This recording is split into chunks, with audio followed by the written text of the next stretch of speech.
página 18. Mercaderes y banqueros de la Edad Media, Jacques Le Goff, 1956. Capítulo primero. La actividad profesional. 1.2. El mercader sedentario. Es cierto que la organización y los métodos utilizados por el mercader sedentario comenzaron a desarrollarse desde el mismo nacimiento de la revolución comercial. Pero es en los siglos XIV y XV cuando alcanzan su apogeo y se generalizan de tal modo que nos obliga ahora a tratar aquí a esa nueva clase de mercaderes sedentarios, verdadero centro de la tela de araña formada por sus negocios. Desde muy temprano con fuerza cada vez más irresistible a medida que se van ampliando y diversificando los negocios, el mercader ha de buscar capitales al margen de sus propios recursos. El problema de los créditos, que como veremos más adelante fue singularmente complicado en la cristiandad medieval a causa de dificultades religiosas y morales, se resolvió de muy diferentes formas, de las cuales aquí solo podemos esbozar las principales. Existió, en primer lugar, el préstamo en sus formas múltiples. Una forma especialmente importante fue la letra de cambio, que más adelante veremos cuánto representó como operación de crédito. Pero, junto al simple préstamo, debemos hacer mención especial del préstamo marítimo. Su originalidad procede del hecho de que el reembolso del préstamo estuviera supeditado al regreso del navío sano y salvo con su cargamento, salva eunte navi. Tales préstamos casi siempre tenían por límite un viaje o, más exactamente, un viaje de ida y vuelta, unidad de operación comercial por mar durante la Edad Media. Contratos y asociaciones. Fueron especialmente diversos tipos de asociación, los que permitieron al mercader salir de su aislamiento y extender la red de sus negocios. Una forma fundamental de asociación fue el contrato de commenda, también llamado Societas Maris en Génova y Collegantia en Venecia. En ella, los contratantes se presentaban como asociados, en la medida en que había reparto de riesgos y beneficios pero, en lo demás, sus relaciones eran las de prestamista y deudor. En el contrato de commenda pura y simple, un comanditario anticipa a un mercader errante el capital necesario para un viaje de negocios. Si hay pérdida, el prestamista corre con todo el peso financiero y el deudor no pierde otra cosa que su trabajo. Si hay ganancias, el prestamista, sin moverse de su domicilio, recobra su capital y recibe una parte de los beneficios, en general las 3/4 partes de estos. En la commenda llamada específicamente Societas o Collegantia, el comanditario que no viaja anticipa los 2/3 del capital, en tanto que el deudor contribuye con el otro tercio y su trabajo. Si hay pérdidas, se reparten estas proporcionalmente al capital invertido. Si hay ganancias, se dividen a medias. En general, ese tipo de contrato se firmaba por un viaje. Podía especificar la naturaleza y el destino de la empresa a la vez que ciertas condiciones, por ejemplo, en qué moneda se pagarían los beneficios, o bien dejar amplia libertad al deudor quien, con el tiempo, fue ganando independencia. He aquí el texto de uno de esos contratos, celebrado en Génova el 29 de septiembre de 1163, testigos, Simone Bucuccio, Ogerio, Peloso, Rivaldo di Sauro y Genoardo Tosca.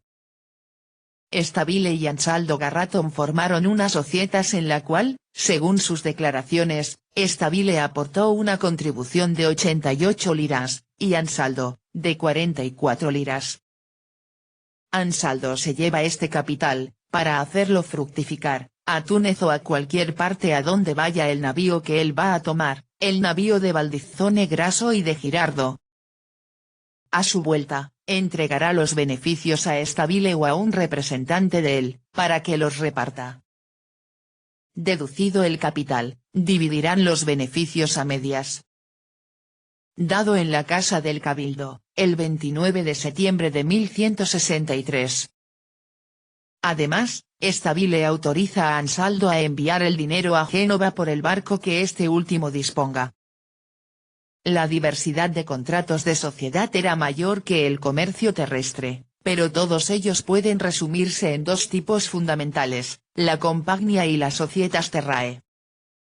Los primeros ejemplos que se han conservado de ese tipo de contratos son venecianos y llevan el nombre especial de fraterna compagnia, pero quienes más los emplearon fueron especialmente los mercaderes de las ciudades del interior.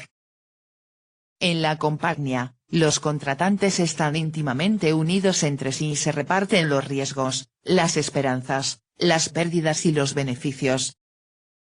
La societas terrae recuerda a la commenda. El prestamista corre con todos los riesgos de pérdida, y las ganancias en general se reparten a medias. Pero hay más elasticidad en la mayoría de las cláusulas, la porción de capital invertido puede variar muchísimo en general, la duración de la organización no se limita a un negocio o a un viaje, sino que se define por medio de un periodo de tiempo, casi siempre de 1, 2, 3 o 4 años. Finalmente, entre estos tipos fundamentales de la compagnia y las societas, existen numerosos tipos intermedios que combinan diversos aspectos de ambos. Lamentablemente, la complejidad de tales contratos se expresa en documentos demasiado extensos para que podamos dar aquí algunos ejemplos. Alrededor de ciertos mercaderes, ciertas familias y ciertos grupos se desarrollaron organismos complejos y poderosos a los que tradicionalmente se ha dado el nombre de compañías en el sentido moderno de la palabra.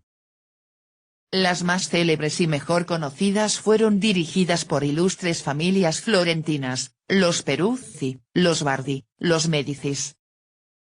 Mas, según los historiadores que las han estudiado Armando Sapori en primer término, es preciso señalar que pueden observarse profundas modificaciones de estructura entre las del siglo XIII y XIV y las del siglo XV, por lo menos en el dominio italiano. Estas sociedades están basadas en contratos que solo unen a los contratantes por una operación comercial o por una duración limitada. Mas, a pesar del carácter efímero de las operaciones particulares y de los contratos que las definen, ciertos hechos, como la renovación habitual de algunos de estos contratos y la presencia en una vasta superficie económica de los mismos nombres que aportan a empresas de primerísima importancia y por lo regular seguidas de capitales considerables, convierten a las cabezas rectoras de esas redes de negocios en jefes de organismos estables. Pero en los siglos XIII y XIV estas verdaderas casas comerciales están fuertemente centralizadas y tienen a la cabeza a uno o varios mercaderes, que poseen una serie de sucursales y están representados por empleados asalariados fuera de la sede principal donde residen ellos o los dirigentes. En el siglo XV, una casa como la de los Médicis está descentralizada. Consiste en una combinación de asociaciones separadas, con su capital aparte, cada una de las cuales tiene una sede geográfica propia, junto a la casa matriz de Florencia, las filiales, Londres, Brujas, Ginebra, León, Aviñón, Milán, Venecia, Roma, regidas por directores que solo parcial y secundariamente son empleados y cobran salario. Estos directores son ante todo socios capitalistas, a la cabeza de una parte del capital. Ese es el caso de los Angelo Tani, los Tommaso Portinari, los Simone Neri, los Amerigo Benzi, etc. Los Médicis de Florencia son el vínculo que mantiene unidas todas esas casas solamente porque tienen en cada una de ellas capitales casi siempre mayoritarios, porque centralizan las cuentas, los informes y la orientación de los negocios. Cuando un Lorenzo, menos cuidadoso que su abuelo come, se desentiende algo de las cosas, enseguida las filiales tienden a vivir con vida propia, surgen conflictos en el interior de la firma, el edificio se disloca, es la ruina facilitada por el número de personas ahora interesadas en el negocio, porque parecería que de la participación se ha pasado al depósito.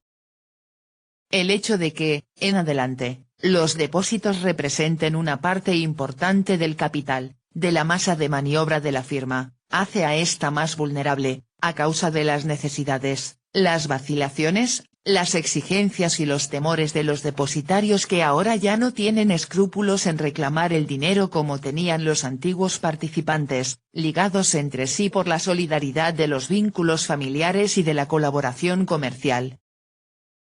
En este nivel de grandes sociedades y poderosos personajes fue donde pudieron desarrollarse verdaderos monopolios y lo que podríamos ya llamar carteles. En efecto, se ha sostenido que todas las corporaciones medievales fueron carteles que reunían comerciantes o artesanos deseosos de suprimir la competencia mutua en el mercado urbano y establecer monopolio. Pero esta opinión no solo no está probada en lo que concierne a la economía corporativa urbana, sino que, además, tiende a introducir en un marco inadecuado conceptos que en realidad solo pueden aplicarse al comercio internacional. Estas sociedades monopolistas a menudo se beneficiaron de la política colonial de ciertas ciudades o estados medievales, especialmente de Génova y Venecia. Los carteles más célebres son, sin duda, los que originó el comercio de la lumbre, uno de los productos más importantes y solicitados por el mercader medieval porque constituía una de las materias primas indispensables a la industria textil, donde era empleado como corrosivo. La mayor parte de la lumbre que se utilizaba se producía en las islas o en las costas del mar Egeo, y en especial en Focea, en Asia Menor. En el siglo XIII su comercio pasó a ser monopolio genovés y, después de Benedetto Zaccaria, comerciante genovés pionero en esta empresa, una poderosa sociedad genovesa, la Maona de Chio, en la que se encuentran prácticamente todos los grandes nombres del comercio genovés, dominó el mercado de la lumbre en el siglo XIV y comienzos del XV. Después de la conquista turca, el alumbre oriental desapareció casi totalmente del mercado. Entonces, en 1461, se descubrieron importantes yacimientos en territorio pontificio, en Tolfa, cerca de Civitavecchia. El gobierno pontificio confió enseguida la explotación y venta a la firma de los Médicis. Así nació uno de los más extraordinarios intentos de monopolio internacional de la Edad Media. La Santa Sede destinó su parte de beneficios en la empresa a la financiación de la cruzada contra los turcos, que no tuvo lugar. Al mismo tiempo, castigaba con la excomunión a todos los príncipes, ciudades y particulares que compraran alumbre que no fuera de Tolfa, concedía derecho a enarbolar el pabellón pontificio a las naves utilizadas por los Médicis para este comercio y prestaba todo su apoyo a estos para que, mediante presiones que llegaron hasta la expedición militar, obtuvieran el cierre de otras minas de alumbre existentes en la cristiandad o bien la entrada en el cartel de sus propietarios, los reyes de Nápoles, por ejemplo, poseedores de minas en la isla de Ischia. Fue una de las mayores empresas de los Médicis. Mercaderes y poderes políticos. Esos ejemplos nos muestran los vínculos que se crearon entre gobiernos y grandes mercaderes, sobre todo a fines de la Edad Media cuando aumentaron las necesidades de los príncipes. De ello hablaremos al tratar del poder político de los mercaderes. Aquí nos contentaremos con decir que, en los siglos XIV y XV, los préstamos a soberanos y ciudades, el arriendo de impuestos, la participación en las deudas del Estado, como, por ejemplo, en Venecia y Génova, donde se estableció un fondo de deuda pública con la participación de los grandes mercaderes de aquellas dos ciudades que se lanzaron a la especulación con esos verdaderos valores, constituyó una parte cada vez mayor de los negocios de los grandes comerciantes. La prosperidad de ciertos grandes comerciantes italianos tuvo su origen, en gran medida, en las operaciones financieras y comerciales que realizaban a cuenta del papado, una de las grandes potencias en dinero de la Edad Media, sobre todo en el siglo XV, cuando el papado de Aviñón, al engrosar el fisco pontificio, drenó una parte de los recursos de la cristiandad hacia las cajas de la curia y de las compañías italianas, sobre todo florentinas, que le servían de banqueros. Además de los beneficios propiamente financieros y comerciales de estas operaciones, los grandes mercaderes obtenían privilegios, exención de impuestos, participación en el gobierno, que tenían profundas repercusiones en su posición económica. Era también esa la época en que la legislación comercial se iba precisando en un sentido que, al asegurar más estabilidad y seguridad a los negocios, beneficiaba ante todo a los mercaderes. Desde los comienzos de la revolución comercial se vio a los señores y a los soberanos, y especialmente a los papas mediante cánones conciliares, acordar su protección a los mercaderes errantes, conceder salvoconductos, uso que se remonta a la más alta Edad Media, en la que ya las inmunidades acordadas a los eclesiásticos los convertían en comerciantes privilegiados, hacer construir edificios especiales para albergar a los mercaderes y a sus mercancías, como la Fondaco, el más célebre de esos edificios, construido en Venecia para los mercaderes alemanes. Ya hemos visto cómo el éxito de las ferias fue muy facilitado por la protección acordada a sus participantes por la autoridad temporal del lugar donde se celebraban. Iba desarrollándose una legislación comercial, al principio obra de los mismos mercaderes, como por ejemplo la que se realizó en el seno del famoso Tribunal de la Mercancía de Florencia que, como veremos, iba a constituir una de las bases del poderío político de los grandes mercaderes florentinos y luego se desarrollaría en escala internacional hasta insinuarse en la legislación pública.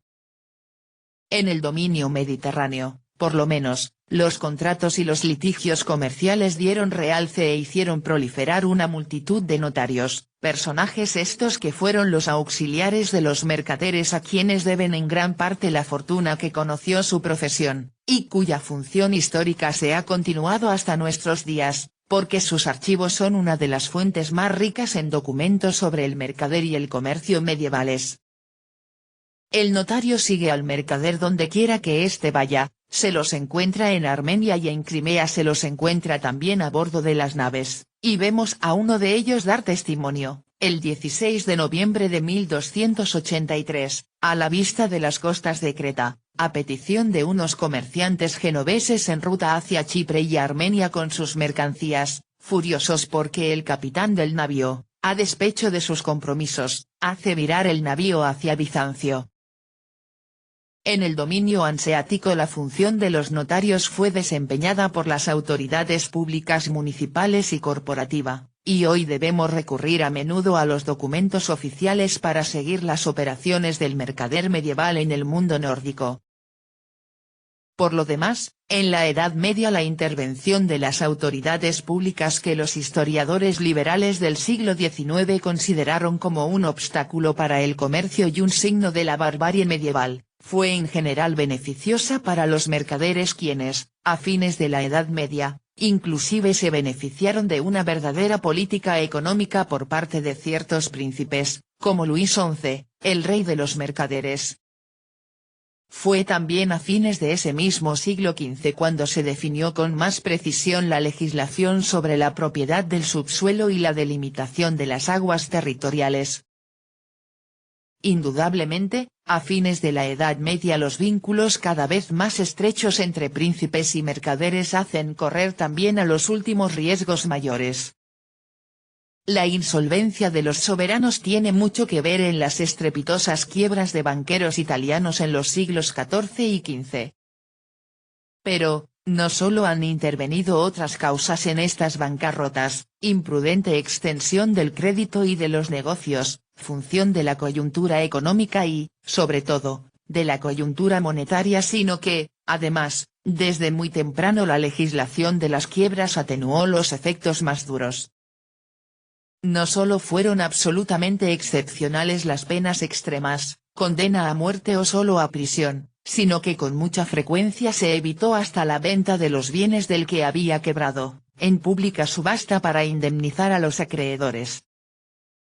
Se extendió la costumbre de conceder al que había quebrado y se hallaba en fuga, un salvoconducto por un periodo durante el cual él procuraba un arreglo amistoso con sus acreedores. Página 23.